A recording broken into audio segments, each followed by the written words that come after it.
नमस्कार दोस्तों, आप सभी का स्वागत एवं अभिनंदन। आज के वीडियो में हम जानेंगे निष्ठा प्रश्नोत्तरी मॉड्यूल 10 सामाजिक विज्ञान का शिक्षण शास्त्र में पूछे गए 10 प्रश्नों के सही सही उत्तर, ताकि आप अपने उत्तरों की जांच कर सकें।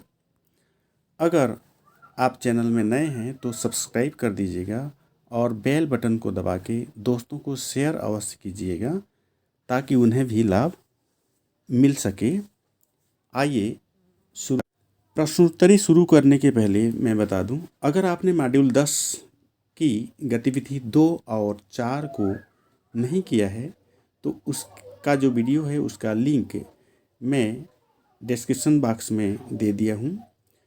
उसके ज़रिए आप गतिविधि 2 और 4 को आसानी से कर पाएंगे। आइए शुरू करते हैं। पहला प्रश्न है, राजतंत्रात्मक शासन की प्रणाली में कौन निर्णय लेता है और सरकार चलाता है? प्रधानमंत्री, राष्ट्रपति, मुख्यमंत्री, राजा या रानी? सही विकल्प होगा राजा या रानी। अगला प्रश्न, सामाजिक विज्ञान या सामाजिक अध्ययन वर्ग में मॉक संसद का संचालन करने का मुख्य कारण क्या है? स्कूल के लिए धन जुटाने के लिए, राजनीतिक संस्थाओं के कामकाज की कुछ समझ विकसित करना, कक्षा में छात्रों के व्यवहार का आकलन करने के लिए, राजनीति विज्ञान की अवधारणाओं को याद रखना। सही विकल्प होगा राजनीतिक संस्थाओं के कामकाज की कुछ समझ विकसित करना। अगला प्रश्न, एक ग्लोब के बारे में निम्नलिखित बयान में से कौन सा सही नहीं है? स्पर्श ग्लोब विशेष ज़रूरतों वाले बच्चों के लिए इस्तेमाल किया जा सकता है। ग्लोब महाद्वीपों का सही आकार नहीं दिखाता है। ग्लोब पृथ्वी का एक मॉडल है। एक ग्लोब की विशेषताओं में अक्षांश और देशांतर हैं। ग्लोब महाद्वीपों का सही आकार नहीं दिखाता है। ये इसका सही विकल्प होगा। अगला प्रश्न, 23.5 डिग्री दक्षिण अक्षांश के रूप में जाना जाता है। भूमध्य रेखा, मानक मध्याह्न रेखा, कर्क रेखा, मकर रेखा? सही विकल्प होगा मकर रेखा। अगला प्रश्न, निम्नलिखित में से कौन सा कथन सही है? अक्षांश रेखाओं को मेरिडियन कहा जाता है। अक्षांशों की सभी रेखाएं भूमध्य रेखा से छोटी होती हैं। देशांतर रेखाओं को समांतर रेखाएं भी कहा जाता है।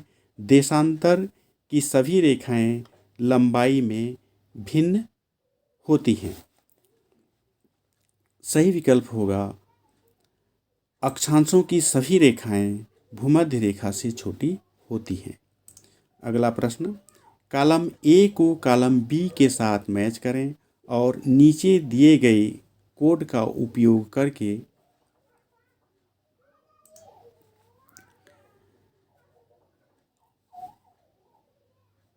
सही उत्तर का चयन करें। इस प्रकार से देखेंगे, कॉलम ए और कॉलम बी में दिया हुआ है।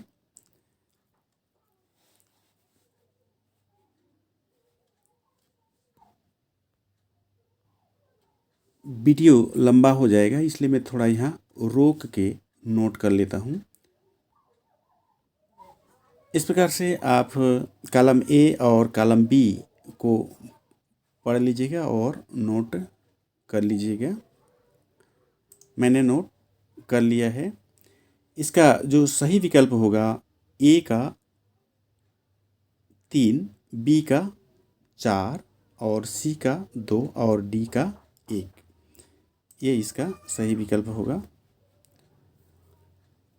अगला प्रश्न, साहित्यिक स्रोत हैं ग्लोब, नक्शे, जानवरों की हड्डियाँ, महाकाव्य, पुराण, स्मृति, पत्थर के औजार, मिट्टी के बर्तन, जले हुए अनाज, इमारतों, गड्ढे में बने घर, सिक्का? सही विकल्प होगा महाकाव्य, पुराण, स्मृति। अगला प्रश्न, विभिन्न आजीविकाओं के बारे में पढ़ाते समय निम्नलिखित में से कौन सी विधि सबसे उपयुक्त होगी? पाठ्यपुस्तक को जोर से पढ़ना, ड्रा या लिखें और चर्चा करें। बहसों का आयोजन, व्याख्यान विधि का उपयोग करना। सही विकल्प होगा ड्रा या लिखें और चर्चा करें। अगला प्रश्न, कौन सी विधि शिक्षार्थी द्वारा इसे सीखने के प्रतिफल की योग्यता को प्राप्त करने के लिए सबसे सटीक होगी? जांच करना कि क्या लोगों के पास जीविका कमाने के समान अवसर हैं। विकल्प हैं पूरा करने हेतु दिया गया कार्य, केवल पाठ्यपुस्तकों से पढ़ना, परियोजना आधारित ज्ञान, व्याख्यान विधि का उपयोग करना। सही विकल्प होगा परियोजना आधारित ज्ञान। अगला प्रश्न, सामाजिक विज्ञान का पठन पाठन बढ़ावा देता है। उच्च स्तर पर इन विषयों का अध्ययन करने के लिए तैयार होना। सामाजिक और राजनीतिक मुद्दों पर सरकार के नज़रिए का ज्ञान। पाठ्य पुस्तक में व्यक्त किए गए विचारों को जानने और उनका पालन करने की क्षमता। स्वतंत्रता, विश्वास और विविधता के लिए सम्मान जैसे मानवीय मूल्य। सही विकल्प होगा स्वतंत्रता, विश्वास और विविधता के लिए सम्मान जैसे मानवीय मूल्य।